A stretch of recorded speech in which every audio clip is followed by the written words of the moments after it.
nibyo reka mbasuhuze kandi mbahe ikaze bifurize kugubwa neza kuri tariki ya 13 ukwezi kwa gatanu umwaka wa 2026. turi ku munsi wa gatatu w'icyumweru twongeye kugaruka muri studio aho tugiye kurebera hamwe amakuru agezweho. Byinshi bikomeje kugenda bitangazwa, byinshi bikomeje kugenda bigarukaho, ndetse naho kugeza kuri ubu ngubu iterambere ry'igihugu cya Repubulika ya Demokarasi ya Kongo rigeze. Byinshi urabisangamo intambara mu burasirazuba bwa Kongo.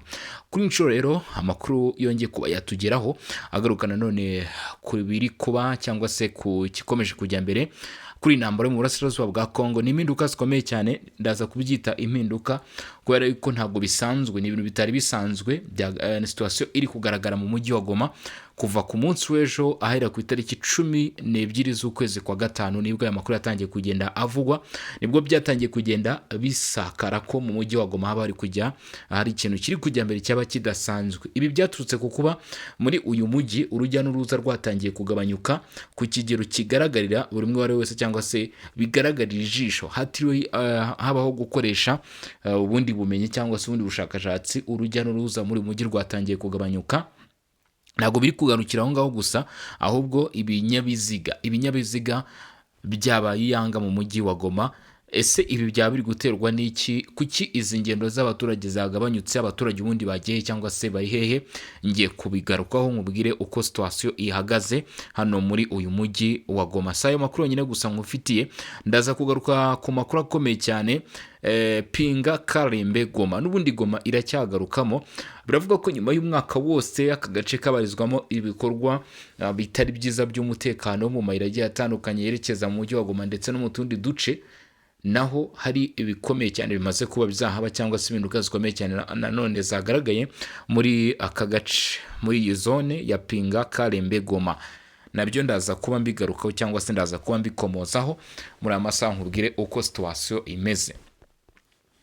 Sibyo gusa, kubera yuko muri aya makuru ndaza kukubwira ko kugeza kuri ubu ngubu inyeshyamba z'umutwe wa AFC M23 zikomeje gutungurana, aho abarwanyi ba AFC M23 bongeye gutangaza byinshi. Gusa ikiro cyangwa se icyo ugomba ko wamenya muri Kivu y'Amajyepfo na Kivu y'Amajyaruguru, abo barwanyi umutwe twaje n'ingora 23 bakomeje kwikura muri bimwe mu bice byinshi bigiye bitandukanye, ariko ibi biri kuba kubera igitutu cya Leta Zunze Ubumwe za Amerika. Turaza kuba tubirebera hamwe nabyo turebe uko byifashe, uko izi nyeshyamba zikomeje kugenda zisubira inyuma, cyangwa ni nabyo byaba ari mu mujyi wa Goma.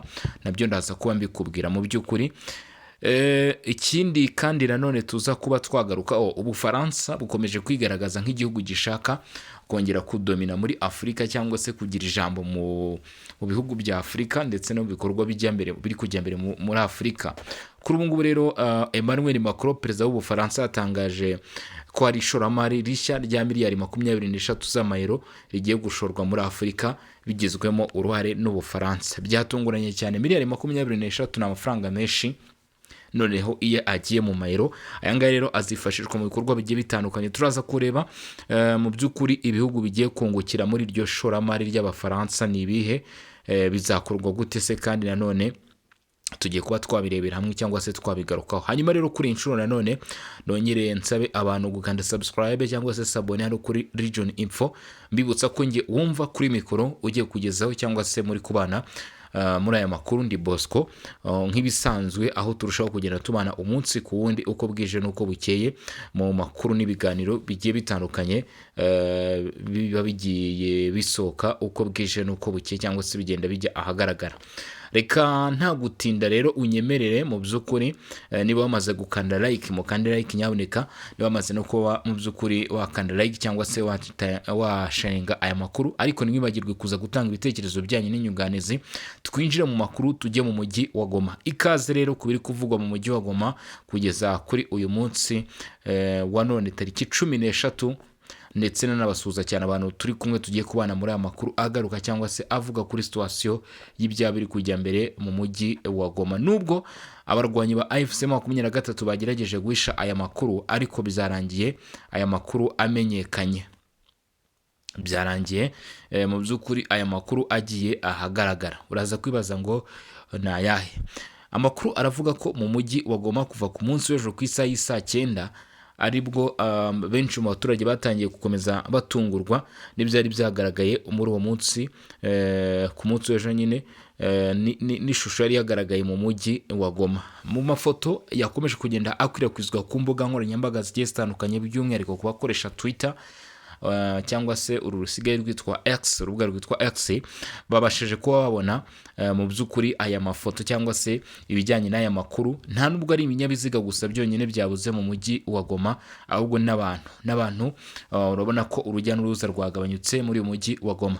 Ibirango birahera ku wa kabiri tariki 12, mu by'ukuri nge nk'ifoto nabonye yatangajwe n'umwe mu banyamakuru bagaruka ku umutekano hano mu burasirazuba bwa Kongo, yavuze ko iyo foto yafashwe ku isaha y'isa 9:11 z'amanywa, isaha y'isa 9:11 z'amanywa, aho yagaragaje cyangwa se yerekanye ko muri uyu mujyi wa Goma bitari byifashe neza, cyangwa se situation yagaragaraga yemezaga yuko urujya n'uruza rwagabanyutse.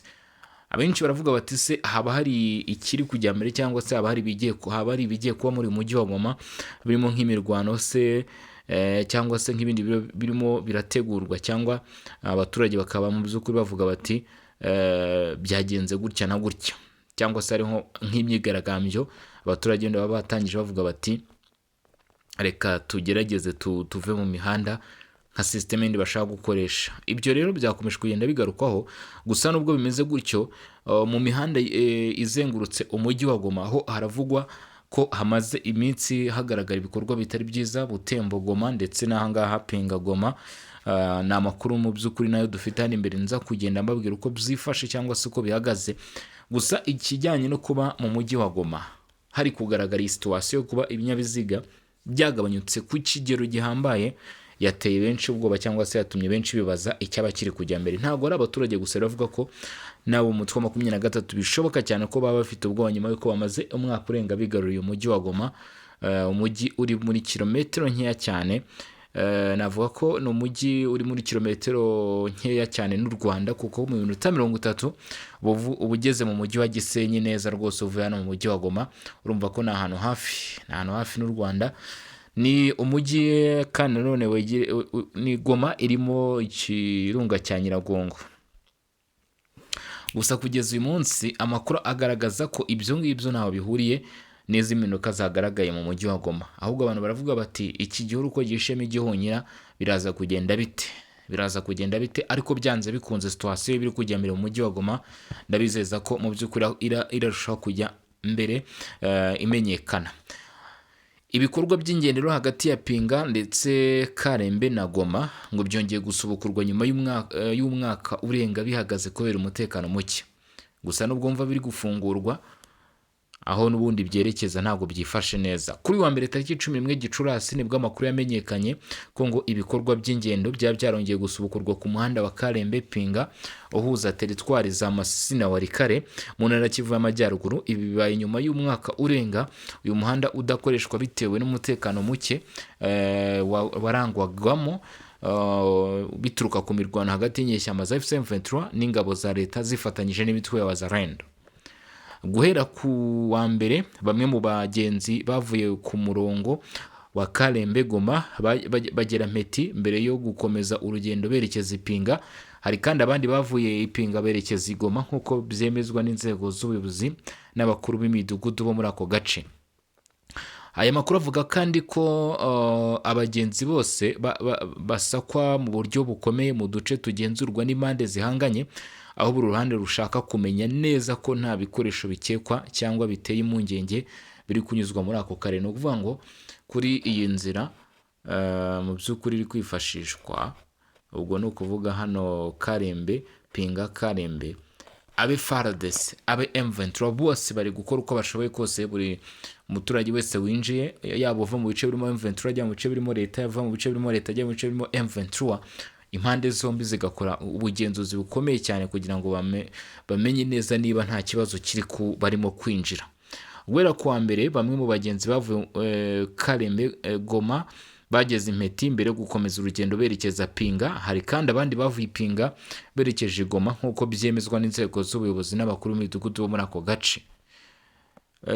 Uyu muhanda ufite akamaro gakomeye mu bucuruzi hagati ya Goma na Pinga, aho abaturage bavuga ko kongera gufungura umuhanda wa Pinga Karembe Goma bizatuma ibiciro by'ibicuruzwa na serivisi byari byarazamutse cyane bitangira kugabanuka. Gusa hari kubaho gutungurwa cyane, imihanda yinjira mu mujyi wa Goma yo hanze ya Goma mu by'ukuri iri gufungurwa, ariko nyamara imbere indani mu mujyi wa Goma urujya n'uruza rwo rwabuze. Abaturage kandi bemeza ko kongera gusubukura ingendo bizafasha ibikorwa by'imibereho n'ubukungu kongera kuzahuka muri utu duce, kuko ngo byari byarahagaze kubera intambara imaze amezi menshi.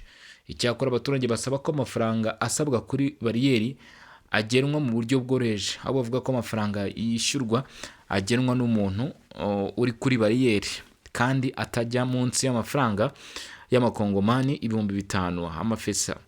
Abakoresha uyu muhanda bavuga ko ubuzima bukomeye bw'ubukungu buriho butemerera gukomeza kwihanganira ayo mafaranga y'inyongera kugeza ubu. Impamvu nyamukuru yatumye uyu muhanda wongera gufungurwa ngo wongere ukoreshwe ntiratangazwa ku mugaragaro, ariko ni umuhanda navuga ko nyine wongeye kuba wafungurwa kuko byakozwe ku mugaragaro ku wa mbere tariki 11 nibwo iki gikorwa cyabashije kubaho ku mugaragaro. Uyu muhanda urafungurwa utangira gukora, aho ni hanze y'umujyi wa Goma, mu nkengero z'umujyi wa Goma aho imihanda yatangiye nyine gufungurwa, ariko imbere indani mu mujyi wa Goma ho ntabwo ibintu byifashe neza, cyangwa se ntabwo ibintu biri ku murongo. Abantu babuze, ibinyabiziga byabuze, abari kujya mu mihanda bari kwibaza ikiri kujya mbere cyangwa se icyaba kiri gutera bene ibyo bikorwa. Hanyuma rero mu yandi makuru akomeye cyane tuvuye ku biri kuvugwa mu mujyi wa Goma ndetse no mu nkengero z'uyu mujyi, inyeshyamba za M23 zavuye mu bice by'ingenzi muri Kivu y'Amajyepfo. Ibi bikaba byaturutse ku gitutu cya Amerika. Reka twumve aya makuru kuko ni amakuru mu by'ukuri akomeje kujya ahagaragara, byinshi bikomeje kuvugwa kuri izi nkuru zo kuba M23 iri kugenda yikura mu bice, ariko ntabwo ari impuhwe zo kuba M23 ishaka kurekura ibyo bice, nta n'ubundi bumanzi, ahubwo ni igitutu yashyizweho na Leta Zunze Ubumwe za Amerika. Amerika yarakaniye aho igaragaza ko ishaka kwinjira muri intambara. Umutwe witwaje intwaro wa M23 ukomeje kuva mu birindiro byinshi by'ingenzi muri Kivu y'Amajyepfo mu burasirazuba bwa Repubulika ya Demokarasi ya Kongo, nk'uko byatangajwe kuva ku wa mbere n'ingabo za Kongo ndetse n'umwe mu bayobozi b'uyu mutwe. Ibi rero bikaba iyi niyo mpinduka ya mbere ikomeye ibaye ku rugamba nyuma y'amezi menshi nta gihindutse ku mirongo y'imirwano. Impinduka zikomeye zaherukaga kugaragara ziturutse ku gitutu cya Leta Zunze Ubumwe za Amerika, ni nko kuba Amerika yari yategetse abarwanyi kuva mu mujyi wa Uvira. Iki rero ni ikindi cyiciro kigaragaza ko hari izindi mpinduka zikomeye cyane zaba zibaye, nk'uko umuvugizi w'ingabo za Kongo yabitangaje akabibwira ibiro ntaramakuru by'Abongereza Reuters. Ati uku gusubira inyuma kwa M23 kwatewe n'igitutu cya gisirikare cyashyizweho n'ingabo za leta ya Kongo hamwe n'igitutu cya diplomasi cyaturutse muri Leta Zunze Ubumwe za Amerika. Ibi rero ngo bikaba bibaye nyuma y'igihe kinini nta mpinduka zikomeye zari zarabaye ku rugamba kuva inyeshyamba za M23 zafata umujyi wa Uvira mu Kuboza gushize, ariko nyuma zikawuvamo kubera igitutu cya Amerika. Byongeye kandi ibi bibaye hashize ibyumweru 2 Amerika ifata ibihano uwahoze ari perezida wa Kongo Joseph Kabila imushinja kugira aho ahurira na M23, ibyo we yahakanye. Ariko ibi bigaragaza ko Amerika nta mikino, ndetse bishobora no gutuma nyine abarwanyi ba M23 bemera kumva igitutu, cyangwa se bivugwa ko biri mu byahate M23 gusubira inyuma yo kubona ko M23 ndetse n'abambari bayo bahagurikiwe na Leta Zunze Ubumwe za Amerika, ndetse bakabona ko Amerika nta mikino ifite kugeza kuri Joseph Kabila nyine bakavuga bati reka tubashe kuba twakora iki gikorwa kubwo gutinya ingaruka byagombaga kugira mu gihe batari bwubahirize ibyo Amerika yari yasabye. Amakuru ava impande zombi avuga ko abarwanyi ba M23 bavuye mu gace ka Kabunambo kari nko mu birometero 35 mu majyaruguru ya Uvira, aho ngo ababerekeje aho bita Iruvungi, ahari nko mu birometero 30 aho uvuye aho werekeza ku murwa mukuru wa Kivu y'Amajyepfo Bukavu. Ni ukuvuga ko abarwanyi ba M23 bari kubarizwa muri kilometero 35 uvuye mu mujyi wa Uvira. Bukavu ni naho bari bafite ibirindiro mbere yo kugaba ibitero byabo berekeza Uvira, ari naho barimo gusubira basanga. Barimo kuva muri bice byegereye Uvira basubira muri bice bya Bukavu. Hagati aho imiryango y'abanyekongo yari yarahungiye mu gihugu cy'u Burundi kubera imirwano yabaye umwaka ushize yatangiye gusubira mu ngo zabo, nk'uko byatangajwe n'umuyobozi umwe wo muri sosiyete sivile wavuze ko azi neza aya makuru ndetse afite ibimenyetso bigaragaza yuko aba batangiye gusubira inyuma. Nubwo hari ibiganiro by'amahoro biyobowe na Amerika n'abandi bafatanyabikorwa mpuzamahanga, imirwano iracyakomeje mu burasirazuba bwa Congo. Mu ibaruwa yo ku itariki 7 Gicurasi yandikiwe umunyamabanga wa leta ya Amerika ushinzwe ububanyi n'amahanga Marco Rubio ndetse ikaza gusangizwa itangazamakuru mu mpera z'icyumweru, umuhuzabikorwa wa politiki wa AFC M23 Kone yashinje Amerika kutaba umuhuza wizewe muri ibi biganiro by'amahoro, aho yabivuze nyuma y'uko Amerika isinyanye na leta ya Kinshasa amasezerano akomeye ajyanye n'ubucukuzi bw'amabuye y'agaciro umwaka ushize. Ku ruhande rwayo minisitiri y'ububanyi n'amahanga ya Amerika yahise itanga igitekerezo kuri ayo makuru ubwo Reuters yayisabaga kugira icyo ibivugaho ku wa mbere. U Rwanda narwo rwakomeje guhakana ibirego by'umuryango w'abibumbye n'ibihugu byo mu burengerazuba birushinja gufasha umutwe wa AFC M23. Kugeza kuri ubu ngubu rero ibirego byo biracyari byinshi. Reka twinjire mu makuru akomeye cyane ajyanye n'iterambere, aho Ubufaransa bwagaragaje ko nta gushidikanya bukomeje imishinga yabwo yo kwiteza imbere. Perezida w'Ubufaransa Emmanuel Macron yaje gutangaza ko igihugu cye kizashora imari ya miliyari 23 z'amayero muri Afurika, harimo miliyari 14 z'amayero zizava mu ishoramari ry'Abafaransa bo mu nzego za leta n'abikorera. Ibi yabivugiye mu gusoza ihuriro ry'abashoramari ryabereye i Nairobi muri Kenya, ryari rigamije guteza imbere ubufatanye hagati y'Ubufaransa na Afurika rizwi nka African Forward. Nk'uko byatangajwe n'ibiro by'umukuru w'igihugu cy'Ubufaransa, amafaranga menshi muri ayo yashyizwe mu nzego zirimo miliyari, reka nkubwire ibyiciro cyangwa se ibikaye amafaranga agabanyijwemo, bivuga ko miliyari 4.3 z'amayero azashyirwa mu rwego rw'ingufu zisubira kandi zitangiza ibidukikije, miliyari 3.76 z'amayero zizashyirwa mu ikoranabuhanga n'ubwenge buhangano, icyo bita artificial intelligence, miliyari 3.3 z'amayero mu bukungu bushingiye ku nyanja ndetse n'amazi, naho miliyari 1 y'amayero izashyirwa mu buhinzi.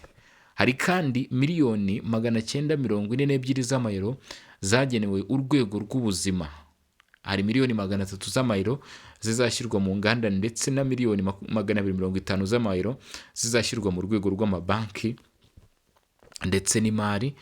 Kuri uyu wa kabiri tariki 12 Gicurasi, ari nawo munsi wa nyuma w'iyi nama, nibwo habaye ibiganiro byahuje abayobozi ba politike n'abayobozi b'ibigo bikomeye bigera kuri 30 byo muri Afurika no mu Bufaransa.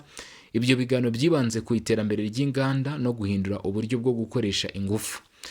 Abikorera bitabiriye iyi nama basabye ko habaho ituze mu bukungu ndetse n'amategeko y'imisoro adahindagurika kugira ngo bashobore gushora imari mu buryo bwizewe. Mu bigo byari bihagarariwe harimo CMA, CGM, Orange, Equity Bank ndetse na Total Energy bikorera muri Afurika kandi bifite ibikorwa bifite agaciro karenga miliyari 100 z'amayero ku mugabane wa Afurika. Amafaranga menshi, nuvuga ngo buri kigo kivuzwe haraguru ubwacyo gifite amafaranga arenga miliyari 100 z'amayero cyashoye ku mugabane wa Afurika. Aba rero bari bitabiriye nabo. Ikindi cyagarutsweho cyane muri iyi nama ni ivugururwa ry'imikorere y'inzego mpuzamahanga z'imari ryashyigikiwe na Perezida Emmanuel Macron na Perezida wa Kenya, hagamijwe gushyiraho uburyo burushijeho kuba ubutabera kandi bujyanye n'ibikenewe n'ibihugu biri mu nzira y'amajyambere. Ibiganiro byanasuzumye ibibazo by'amahoro n'umutekano muri Afurika. Muri rusange, abakuru b'ibihugu na za guverinoma 32 nibo bari bitabiriye iyi nama yaje kubera rero i Nairobi. Gusa hari abayobozi batatu batitabiriye barimo aba Mali, Burkina Faso na Nigeria. Ibihugu bihuriye mu muryango wa EAC byahagaritse umubano wa diplomasi n'Ubufaransa. Nuvuga ngo Mali, Burkina Faso na Niger bafite ihuriro bashyizeho bahuriyemo ko ari ibihugu bitatu. Ibihugu bitatu rero impamvu byashyizeho nuko byavuze ko byacanye umubano n'Ubufaransa, rero bo ntabwo bigeze bitabira. Nubwo bimeze bityo, ibihugu byinshi byo muri Afurika y'Uburengerazuba byari bihagarariwe harimo nka Senegal ndetse na Cote d'Ivoire, yewe tutibagiwe na Togo. Ibyo bihugu rwose nabyo byari bihagarariwe muri iyi nama kugira ngo byumve mu by'ukuri iyi gahunda y'imishinga migari Ubufaransa bufite cyangwa se bushaka gukorera muri Afurika nyine. Kenya rero nyine abayobozi bagiye batandukanye bari babashije kwitabira nk'uko aya makuru agenda arushaho kutugeraho, nk'uko birushaho kuba byagaragara. Ni intambwe rero yo kwishimira yaba yatewe rero hagati y'Ubufaransa ndetse n'ibihugu bya Afurika nk'uko bigaragara. Gusa haracyari urugendo nyine, haracyari urugendo rurerure ku bijyanye n'ishyirwa mu bikorwa ry'imyanzuro nk'uko bigaragazwa, ndetse haracyari na byinshi bikenewe gusuzumwa kugira ngo habeho kwemeza ko nyine ibyo bishyizwe mu bikorwa. Nubwo nta ntambwe ifatika iraterwa igaragaza ishyirwa mu bikorwa ry'ibyasabwe, ariko kugeza kuri ubu ngubu cyangwa se kugeza na magingo aya ngaya, abenshi bizeye ko ibyo Ubufaransa bwavuze cyangwa se bwatangaje bizashyirwa mu bikorwa, kubera ko Ubufaransa bwagiye bwigaragaza nk'ubushaka gukorana n'ibihugu bya Afurika ndetse nk'ubushyigikiye ku buryo bukomeye cyane iterambere rya Afurika n'indi mikoranire yose nyine y'Ubufaransa na Afurika. Ngira ngo rero murimo murabyumva, ibyo ni ibijyanye n'Ubufaransa n'ibihugu bya Afurika twari turimo tugarukaho.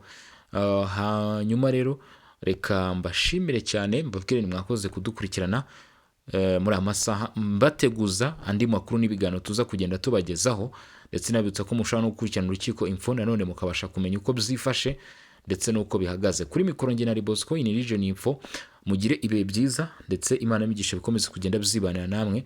Turaza gusura amasaha ari imbere turana n'ibindi babigezweho. Ciao ciao, hasta la vista.